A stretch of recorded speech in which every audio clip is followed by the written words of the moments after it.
say. Angela Rye and Scott Jennings. Let's deal with this quickly, and then we'll move on to some of the other huge headlines that we have today. Angela Rye, my reckoning of why this is in this sentencing report, and this is Flynn putting the best face on his situation that he can, but to the extent that these are factual recollections of how he was with people when they asked him about this, what does it mean to you?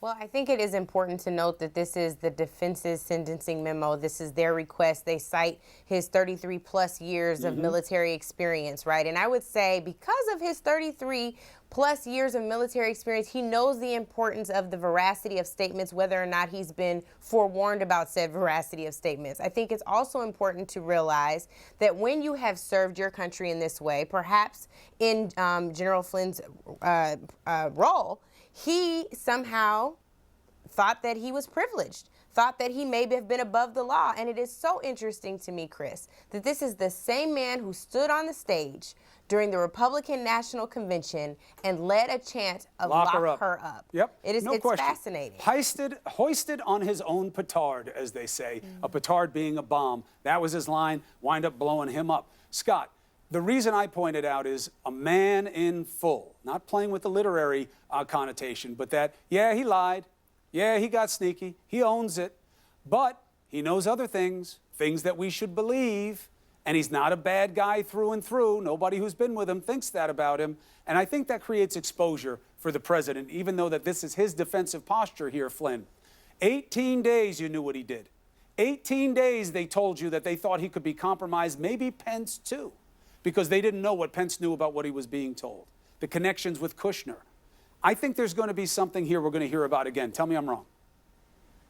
Yeah, I think you're right, actually. I've always thought the most interesting thing Flynn is going to have to say is who told him to talk to the Russians during the transition and who was instructing him to talk to the Russians after he got the job, and what was he instructed to say. You don't pick up the phone and make those kinds of calls, on a whim. I've always believed that when we find that out, we're going to know more about where Mueller is headed on that piece of the investigation. Look, I think this guy served his country. I think he made a huge mistake, and I think, as they say, karma is a you-know-what, and the lock-her-up chants are going to haunt him and follow him around for the rest of his days.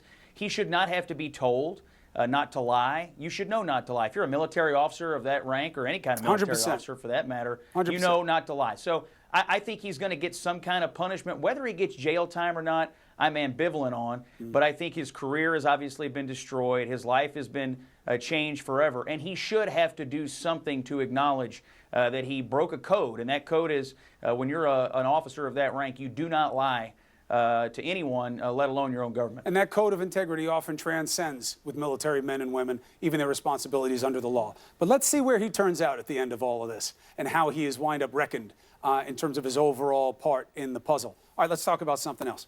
Angela and Scott, do I get an amen on my new nickname of Nanchucked for Nancy Pelosi and Chuck Schumer for the way that they went toe-to-toe with Trump? In fairness, Don Lemon gave it to me. I was going to go with Paloomer. Don, that's terrible. With Paloomer or Schmelosi. How about none of the three? Those are awful. But come on, after what we saw in there today, that is Trump's theater. The lights are on, he's saying things, half of them aren't even close to true, but he puts people on their heels. Not today, Angela. Was that some type of battle cry by the new leadership that we're coming, we're going to fight you on your own terms, and we're going to find a way to win? I really think that they were just doing what good leaders do, right? You hold people you call people to the carpet, you hold them accountable, you ensure that they are having conversations rooted in fact.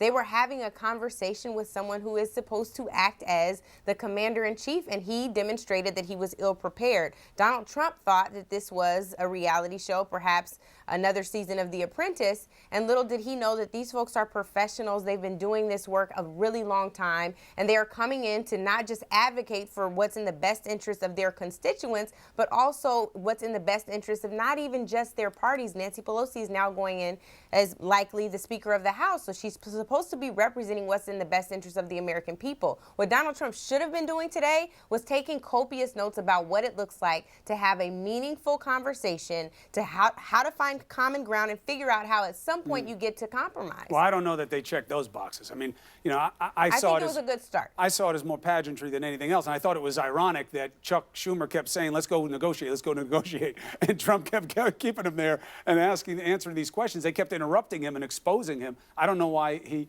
let that keep going on. But the ultimate question becomes, Scott, is what kind of deal would he be willing to make? He seems to feel that he's got to knuckle up on the wall. I thought that we had gotten past this. You know, that Mexico's not going to pay for it. They're building lots of walls and different structures down there. I was just on the border down by Tijuana, you know, where everything's going on. And it's lots of different things. They need lots of different things. We are not a wall away from a better reality. That's right. But why make it so, you know, so singular as an effort? Yeah, I think it has to do with the political campaign to come. I mean, look, Donald Trump's kept a lot of promises on a number of fronts where they're about to keep some more on criminal justice reform and the Farm Bill. He kept his promises on tax cuts and judges. But this is one promise, and maybe the most famous promise that he made, that has not truly been kept. Now, whether it's the right answer to solve all of our immigration problems is another kind of a debate. But as a raw political matter, it's not a box that he's been able to check. And right. I'm dubious that he'll check it with Democrats in control of the House if he couldn't check it with Republicans in full control of the Congress. I think with Pelosi today, what you saw is it's easier to be aggressive when you're holding more cards. And all she really has to do here is play out through the month of December. She can get to January. She's going to take over as Speaker. I think she solidified her support today. And they can pass a funding bill, send it over to McConnell, and drop it in his lap. So right. She's got more cards to play. She started to play those today, and I think that's what her conference wants her to do. She didn't have those cards before. The president's going to have to learn to deal with somebody now. But what an ugly way to start actually has the a new few year. aces up the sleeve. But what an ugly way to start the new year. If the president feels that he has to make good, and he gets Congress's side, because he can't do it himself, but if he gets Congress on his side to shut down the government through the holidays, and I know everybody says, Angela, oh, we always make such a big deal. You know, everybody winds up getting paid. You know, cash flow matters. You know, you don't have your paycheck coming in 1, 2, 3 weeks over the, you know, Christmas and New Year's. You know, that matters. You know, that matters for people, let alone a lot of the other non-essential benefits that make a difference. Is that something that you think would be acceptable for the Democrats? No, it's not acceptable. And I think a government shutdown as a starting point, which is really what I believe we all saw today. Donald Trump's baseline is I'm shutting the government down unless. It sounded more like a child who's never had to play in the sandbox with another kid. Doesn't understand, again, that there's compromise. You're not going to get exactly what you want. To your point, you haven't been able to get exactly what you wanted with Republicans running and Pelosi kept cutting him off today and saying, you're wrong, you don't have the votes. Let's have the vote tomorrow. That was a ballsy thing to say, wasn't it? I mean, does she know the Republican side of the equation that well? Yeah, well, even if not, it's a great calculated risk on her part because, to the point, she's not she's not running the House yet. She's not the Speaker yet. So this is a great opportunity for her to say, this is still under Republican control. This is still on your watch. What are you really going to be accountable for? How are you really going to go about this? It's not just about building a wall. Immigration reform is a comprehensive, complex policy piece that he's not been able to. But they won't get it done that way either. I'm not saying that start with the wall. I'm not even saying start with the wall for the dreamers. But I'll tell you what, I've become a little bit of a student of this. In fairness, I've been covering this for about 20 years. I've been in lots of different manifestations of border security that many haven't between ABC News and here. But Scott, I got to tell you, if you talk to the men and women who are fighting the fight for us, you will hear them say, barriers help, man. Barriers help. I can't be everywhere, but I need sensors, I need fences, I need the law to be reviewed in terms of how we let people apply for asylum so that it's the same right now. If you wait in line or if you jump the fence, you wind up being better off trying to get asylum if you enter illegally. Look at that. Look at how we can keep kids. Can you change the law so we can keep families together but keep them longer and get this process through? Can you get us more judges? Can you get us the facilities to process the flow that you've made accountable? None of these questions have been considered. Not one of them. So if you just do a wall... I'll do you one.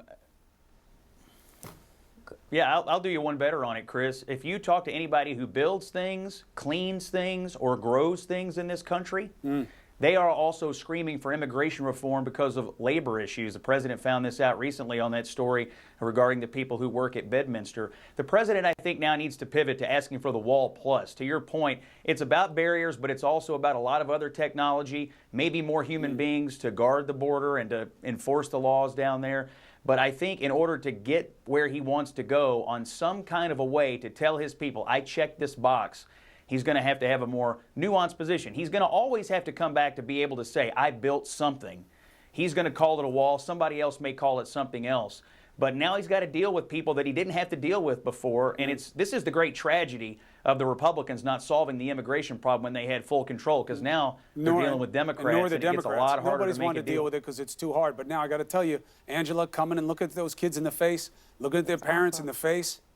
You know, I mean, I don't have anything to do with it. I'm just a reporter. But I'll tell you what, it's an ugly reality we're allowing and we're enabling. And a wall won't solve it. All that he's doing is putting up walls around people's hearts. And the reality of it is, Chris, you just talked about this, and so did you, Scott. It's not just a wall. They have tried technology as well as a physical wall through the Secure Border Initiative. It failed. The questions Donald Trump and his administration, at least, need to be asking is why. And why do they continue to try to change the missions of organizations like CBP inside of DHS? Or ICE. There are reasons why those are mission-specific entities inside these agencies, and they need to fulfill those specific missions. If you want to strengthen things, figure out what they're saying are the issues, and then negotiate around Fair that. point. But I just think it's way too complex for just build And he's got that a wall. star. He's got a star in that McAleenan who's running CBP. He's got the love and respect of his men and women. He understands his shortcomings and the inadequacies of the system, and they hurt him. They hurt him inside. He wants people to get fair treatment from this country. He does not want to be seen as some stormtrooper squad. That's not what his men and women are. And I believe him about that. So we'll see where it goes. Angela Rye, thank you very much. Scott Jennings, appreciate it as always. All right.